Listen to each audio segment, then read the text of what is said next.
glad that you have joined me this morning, which is Monday, for our weekly episode. I'm just so blessed to have you all watching this, and I just pray that you are learning something from it and taking away information or maybe a new idea or a new thought from this. That's what I want to do, is help people and help them and guide them along the way on this path of life, and sometimes we have a lot of hiccups along the way, and personally I've had a lot of hiccups along the way through this journey of life, and I still have ways to go through it, but I'm going to get through it. I definitely am not repeating the past, for sure. That is for sure. So as you can see, I've got a full face of makeup already on. This is a post makeup look from what I did for my makeup earlier. I will share that video as well. And just wanted to talk about a few things makeup wise, and then of course continue on with what we were talking about last week, which was grief. So I'm just going to go ahead and go into the grief section of this. I know last week I talked about what happens a lot of times when you are grieving. That for me personally, one of the first things that was really affected was trying to take care of myself, and I had a hard time. People didn't know. I never told anybody. I didn't share it with anybody. I mean, that was my business, and I chose not to do it, which I should have probably, but I just couldn't take care of me. I was barely taking care of me, and even drinking water was a chore. Doing dishes was a chore, and it took all out of me to do it. And was it something that I got over quickly? No, it was not. I had to take life one day at a time, and sometimes it was 1 hour at a time, because I never knew when things were going to hit me. And I've had it where, I would be all dressed up, have my makeup on, hair looking good, all that other stuff, and then it would just all of a sudden, a memory would flood my, mind, or I would be reminded of something that my husband did, or reminded of something that had happened traumatically with his death, or something that would just spark a memory, and then I just would be flooding tears, and all this work I had done would be gone. But you know what? I did what I did. I made sure that I didn't have any black lines flowing down my cheeks from a mascara, of course, but I didn't go back and try to really redo anything. I just went on, and just went on my way and went to church and spent time with some friends, and I just went ahead and went on, even if it took everything out of me to do that, because life happens. Life still goes forward, whether you're grieving or you're not. It doesn't stop. Time does not stop. It doesn't allow you to have a certain amount of time of grieving. I learned that the hard way, because I didn't take the amount of time I should have to allow just these things to come out of me. The crying, the weeping, just sitting there and just recollecting on things and reflecting on stuff and thinking about things.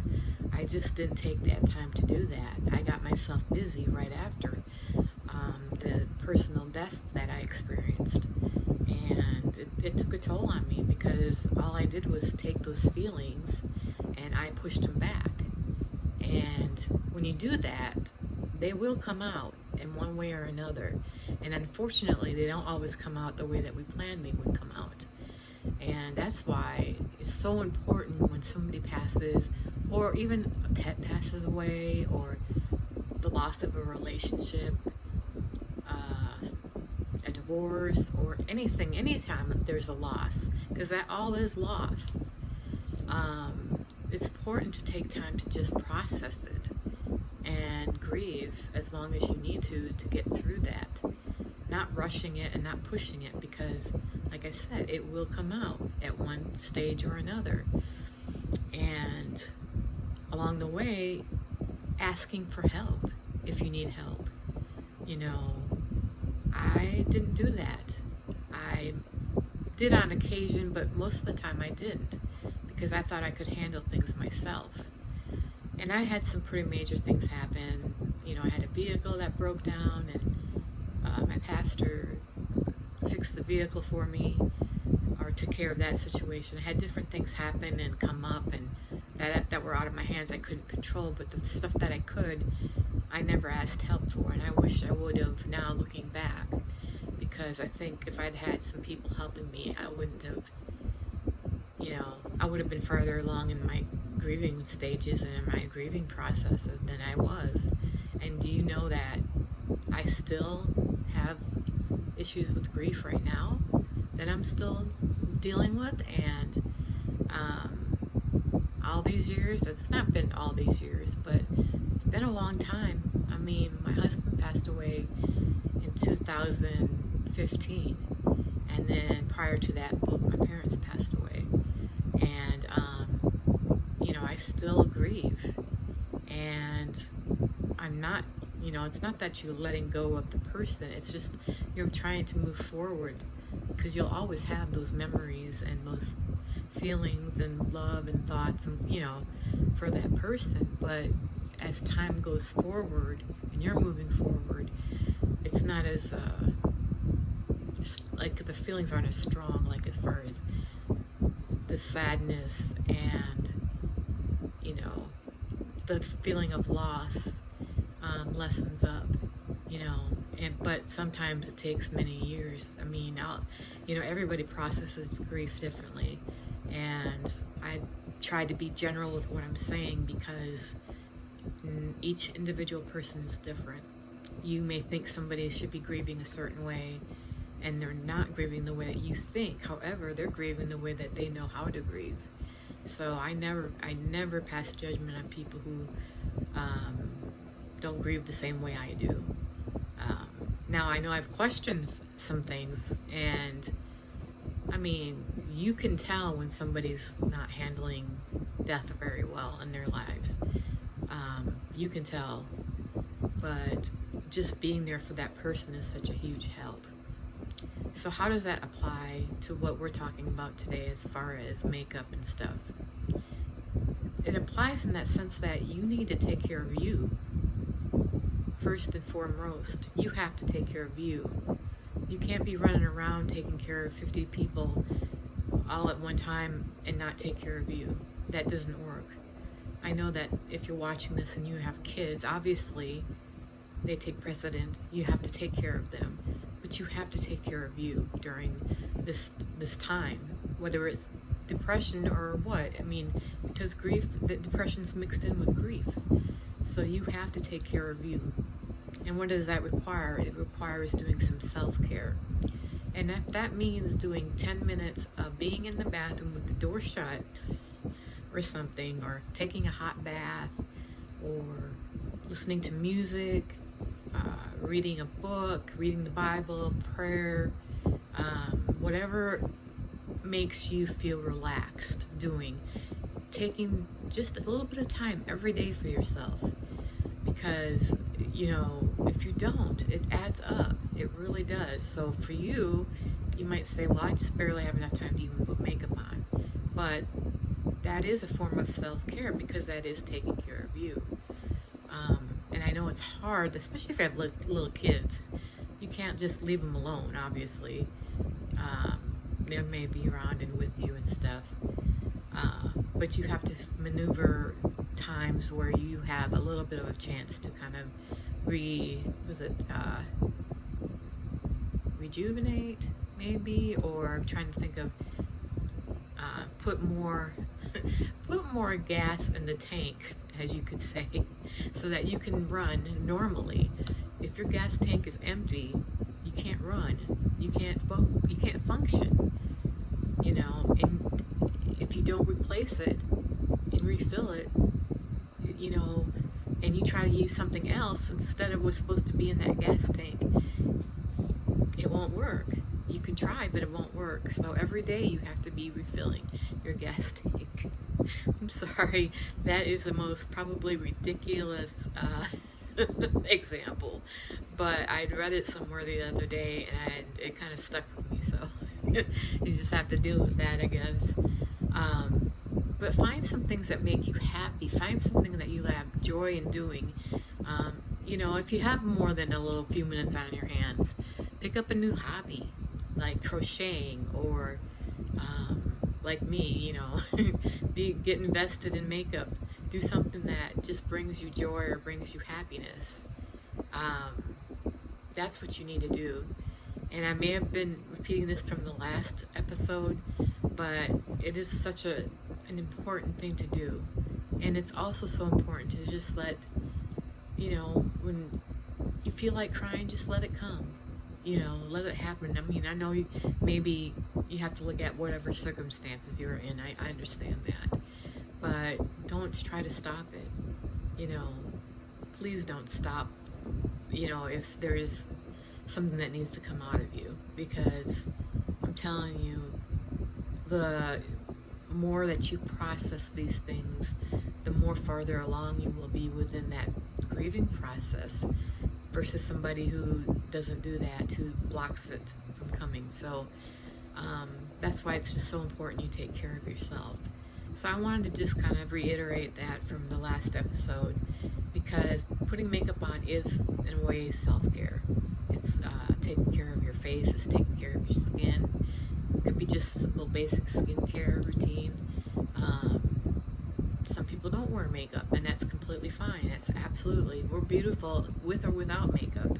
We're beautiful on the inside as well. That's, makeup is just, and how do I want to say it? It exemplifies your features and your facial features, and it makes you feel good about yourself, but it's not necessary. It's not a necessary thing to have to do, I'll be quite honest with that too, is that I will, if I have an appointment and it's at like 9 in the morning, I will guarantee to tell you this, that I will not have makeup on. Maybe not the whole day. I am not a morning person. And I'm thinking of some things like, in a couple of months I have a flight that I know that leaves at 8 in the morning, and I have to be at the airport at 6. Probably will not have any makeup. Definitely will not have any makeup on that morning. It's not going to happen. I'll be lucky if I get a cup of coffee in me. I will not be, be dressing up that morning. So I know what my limitations are.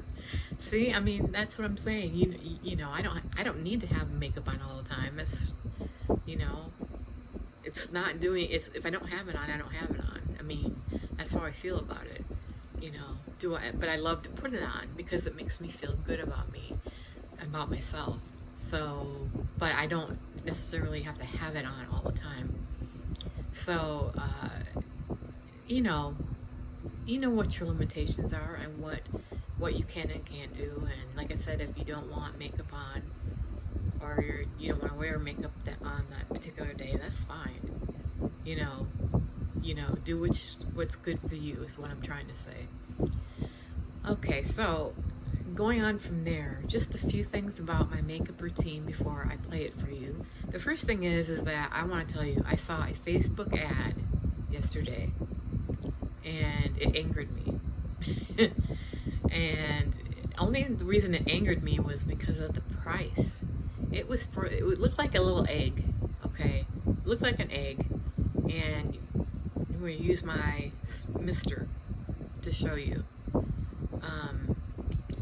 It was the egg, and it was just, do what I'm doing with your skincare sprays, or for me, it's my setting spray, and just doing all these things in different colors of this egg-shaped sprayer. And would you believe that it costs $299 for this thing? $299. Please, people, don't buy something that expensive. I'm not even advertising for them. It's ridiculous. You can get one of these off of Amazon for $5. think I got this for 10. I can't remember. I mean, they go up to like $30. Much cheaper than that egg thing that they're using on their face. And as a mister, it comes out the same amount as, from what I can tell, that this sprayer thing was doing.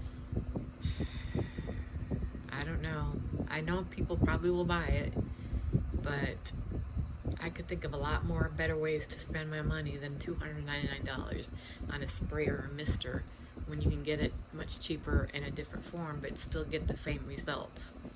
So I wanted to share that little bit of information with you. And some of you may not know what I'm really talking about is I put my setting spray in this little mister, because when you're spraying your setting spray, you're just kind of spraying it, pumping it all over, and you're losing a lot of product because the mist isn't going where it needs to go. So I mean, it gets your face, but it's like tiny droplets, and I just didn't like it. And I'm like, there's, you know, I rarely would use it until I saw this hack on TikTok about using a mister spray to do it, and how much spray you save by just doing it this way. And you can get it really up close onto your eyes. I do, where you know your eyes are getting it, so that it's just another, what is it? Another topping to keep your makeup and your eyeshadow in place, you know, because I do use an eye concealer, and so I like to use this. So it's just another way of getting your setting spray on you, and it was a fantastic hack, excuse me. So that's what I'm referring to.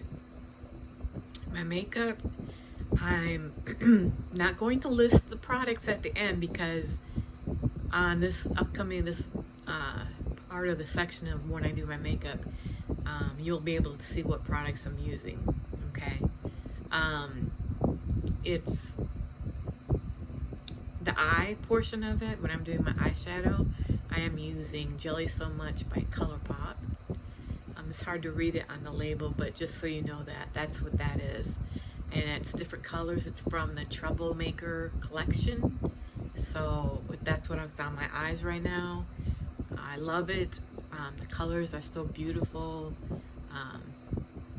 I was told that I looked gothic or emo, and that wasn't what I was thinking of trying to dress up like. I was thinking of colors matching, and I really like that collection because I like purple and pinks, and it really stands out. I've got so many products that I feel like that are coming at me. I don't know.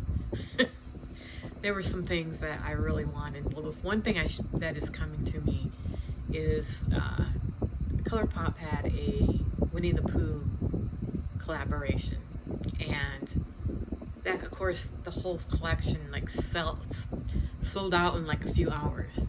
And one particularly was this tiny little lip mask and lip scrub, I believe. They look like little honey pots, Winnie the Pooh's honey pot, and his little stirrer, you know, the little, oh gosh, it's not a stirrer, but it looks like one of those things you use for honey. The little tiny, well, if you can think of the name and you are watching this, please put it underneath this video, because I can't think of it. But it's the cutest little thing. And I've tried to get it, and I've missed it twice when they've restocked it, and it's gone within a matter of 2 or 3 hours.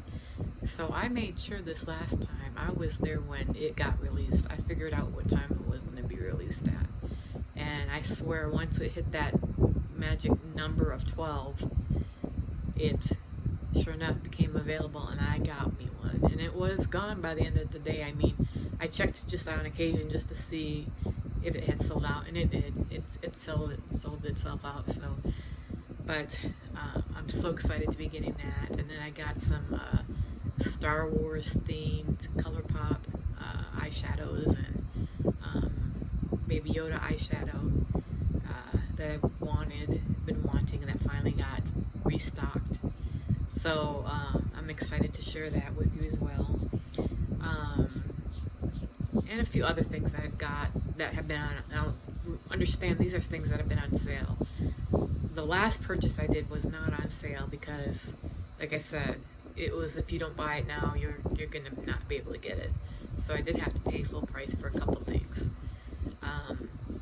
But I just love makeup. I love doing makeup. So um, I know I have to be careful to not buy so much makeup, but I just enjoy doing it, and I enjoy sharing it. So with you, or sharing ideas or learning from you as well. If you have any ideas or hacks that would make applying makeup much easier. I do look at TikTok. Gosh, it's ridiculous. TikTok on occasion, and I get so sidetracked from looking at other types of videos that I forget what I'm there to look for, which is the makeup videos. So I've kind of went to Instagram and other places where they share TikToks about makeup. And yes, I do have Instagram, so say hello to my Instagram family and my Facebook family as well. I am working on, and I most likely will be on TikTok as well. I'm just trying to figure out how to maneuver that. And that's about it to tell everybody. Please, if you have any comments, you may leave them, any questions as well. And I hope everyone has a great week. I will follow up at the end of this makeup routine and say a few words before it's over. Anyways, enjoy.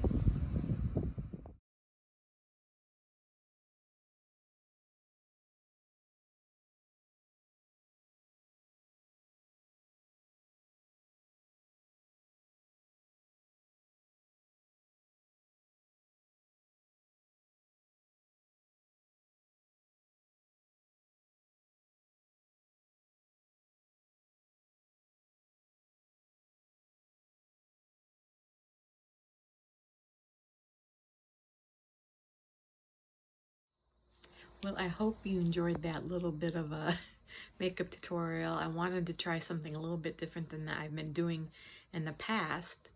And even though it just shows me holding products up, I just wanted you to see the different stages of me with the putting the makeup on and everything.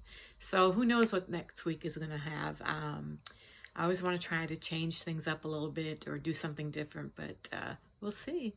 So I hope you all have a great week and a blessed week, and I will see you next week. Bye.